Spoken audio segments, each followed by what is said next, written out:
gitu loh. Kalau ya kita terima aja sebagai ilmu pengetahuan. Gitu loh.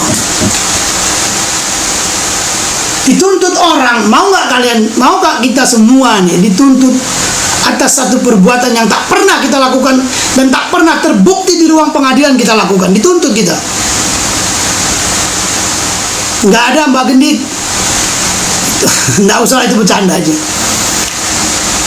Siapa yang mau dituntut, didakwa, dituntut atas satu perbuatan yang bahkan tak pernah satu kalimat pun tak pernah dapat dibuktikan oleh JPU.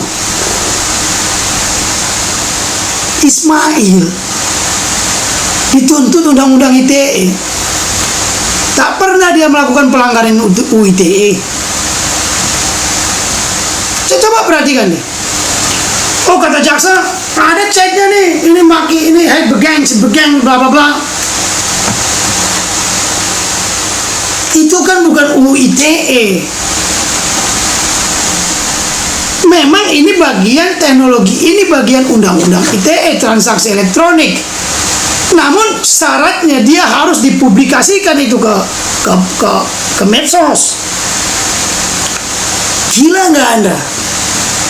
Siapa yang mau? Makanya ya, tahun 1824 ada ahli hukum pidana Belanda namanya A.E.J. Moderman. Bukan A.E.J. itu profesor ya yang membentuk hukumnya. Namanya Hendrik itu anggota DPR kala itu. A.I. van Dense. A.I. huruf besar van Dense. Coba cari judulnya, bukunya itu Strafrecht, REGT, bukan RECHT ya. Gitu. Memang ini agak jarang dibahas di Indonesia memang.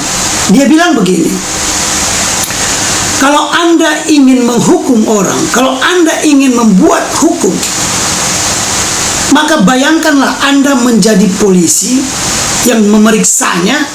Bayangkan juga Anda menjadi terperiksa.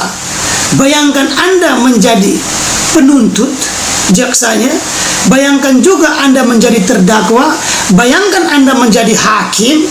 Bayangkan Anda menjadi orang yang divonis.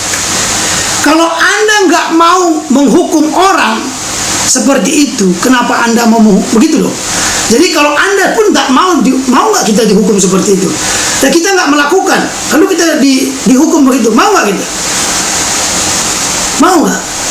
Jadi teman-teman yang berbeda pikiran, yang mencerca bahkan, kalian taubatlah banyak-banyak. Mau apapun latar belakang agama kalian, benar aku. Taubatlah kalian banyak-banyak. Karena setiap kata yang kalian umpatkan, kalian syukuri. NM itu dimasukkan, dituntut, wah senang banget kalian. Kalau bisa hukum mati aja. Kayaknya ada kepuasan masyarakat. Kayak pengacara tadi.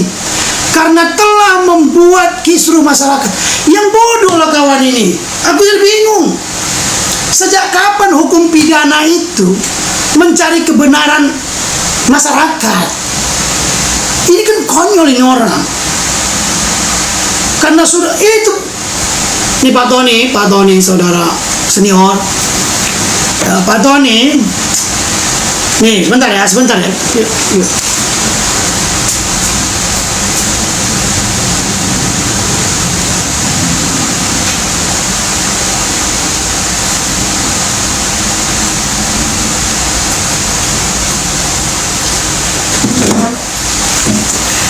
Mungkin Pak Tony tadi mengatakan begini, ada 8 hal yang memberatkan Nikita Mirzani dalam tuntutan. Salah satunya membuat kekisruhan di masyarakat. Ini buku rujukan hakim pertama kali di Indonesia ini ditulis oleh pahlawan Profesor Dr. Supomo. Ya. Di sini dilihat ya. Ini biar aku jelaskan, mudah-mudahan ini direkam ya. Saya nggak pakai jas, nggak usah lah, nggak perlu rapi-rapi. Yang penting pengetahuannya rapi. Kasihan orang, kasihan lah. Jangan digiring-giring. Masa senior begitu sih? Ini rujukan hakim ya.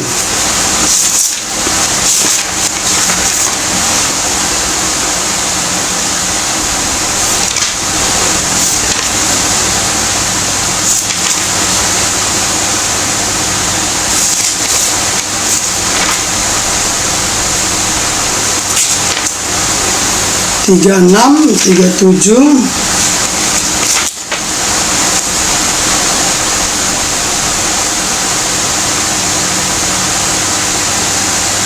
Nih ya, baca dari sini ya.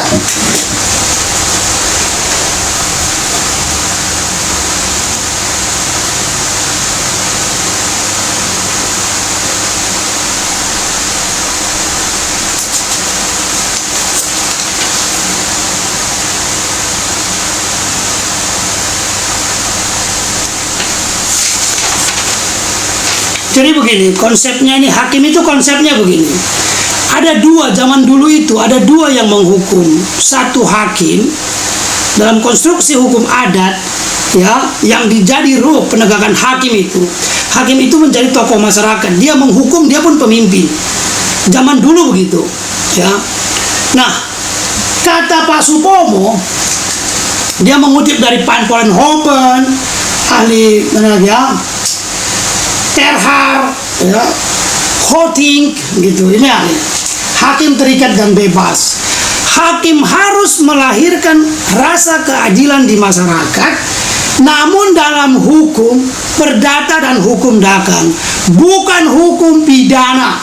Ini kata baca buku ini. Si Pak Tony ini nggak baca buku. Inilah dukun, ya, dukun menjadi pengacara.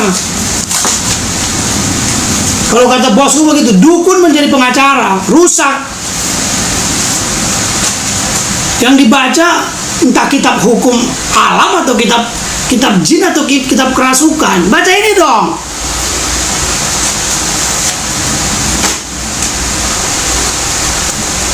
Dia kan mengatakan hal yang memberatkan, dimintai pandangannya. Ya, kita itu membuat kekisruhan masyarakat. Emang hakim mempertimbangkan, jaksa mempertimbangkan ini dari masyarakat, mencari kebenaran material atas satu perkara, bukan mencari. Nah, masyarakat ini nggak ada dirugikan. Apa coba? Apa kerugian masyarakat itu, termasuk Tony kan masyarakat ya. Memang di dalam aturan Mahkamah Agung, hakim harus melahirkan rasa keadilan di masyarakat. Ada dipakai, coba kekuasaan kehakiman itu. Tapi itu rujukannya di sini. Dalam hukum perdata, hukum pidana enggak. Gitu. Kenapa? Hakim itu cukup profesional, tunduk dan taat pada KUHP, selesai. Itu. Karena hukum pidana itu mencari kebenaran material atas satu perbuatan, atas satu dugaan perbuatan yang ia lakukan terhadap seseorang. Begitu. Atas pelanggaran yang dia lakukan. Begitu. Masa inilah kebanyakan memasukkan orang jin ke dalam ruh, kerasukan gitu. Zaman dulu pengadilan tuh. Jadi jaksa itu lahir masa kerajaan Majapahit itu, jaksa sudah ada. 1420 atau 1320 pasca kehancuran kerajaan Majapahit, jaksa itu sudah ada. Jaksa itu sebenarnya diambil dari kata Sangsekerta. Dasar katanya itu niti praja, meneliti dan menjaga. Makanya dulu di spanduk kayak gini nih, ya kan, gedung jaksa, A-nya itu ada huruf Sangsekertanya aja. Meneliti dan menjaga. Dia meneliti kasus, ya. Menjaganya siapa? Polisi. Makanya zaman dulu polisi di bawah jaksa. Polisi itu disuruh jaksa dalam meneliti kasus, menjaga keamanannya dia. Kayak di pengadilan tuh. Begitu. Ya. Bagi yang Kristen, bagi yang Hindu atau lain-lain, hakimnya siapa? Pendeta. Pendeta itu juga bahasa Sanskerta. Di mana pengadilannya? Di rumah ibadah. Gitu. Siapa hakimnya? Kalau dia Islam ustadz, kiai, kalau dia Kristen pendeta. Namun ketika nanti banding, maka negaralah masuk. Saat itu tugas polisi dan jaksa itu, jaksa hanya meneliti. Makanya lahirlah konsep mulianya ruang pengadilan. Ya, kemuliaan ruang pengadilan. Kenapa dia mulia dianggap? Kenapa dia perwakilan Tuhan? Satu, ruang persidangannya itu rumah ibadah. Di seluruh dunia begitu, bukan hanya di zaman Majapahit. Seluruh dunia, di Romawi begitu. Di Prancis begitu, di Italia begitu, semua. Gitu. Nah,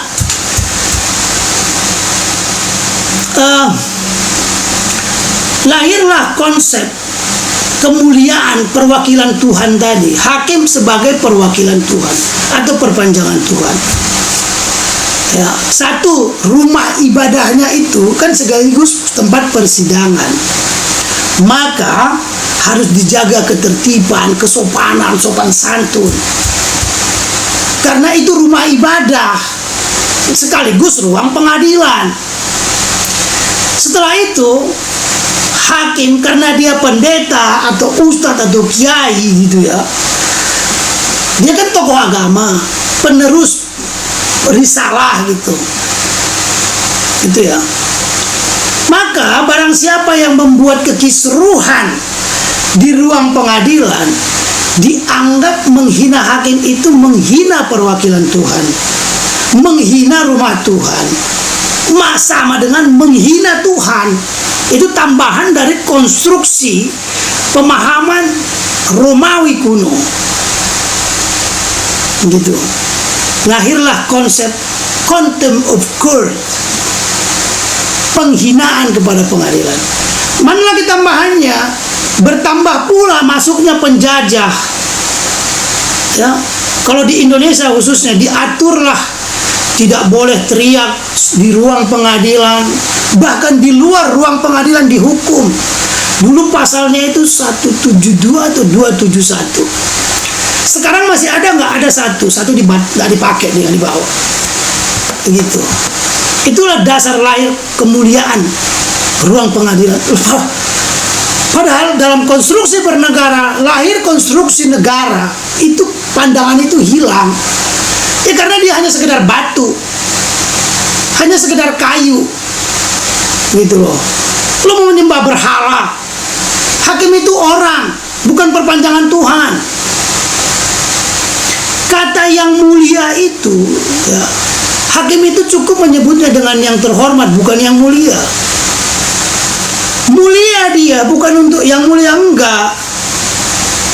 Terdakwalah setelah dia divonis mengatakan apabila putusan itu menghadirkan kemuliaan bagi dirinya. Karena sekalipun pelaku kejahatan itu, kalau dia sadar bahwa dia itu bersalah, dia mengetahui dan dia dapat dibuktikan dengan benar. Terus, ini kamu melakukan ini, benar nggak? Benar.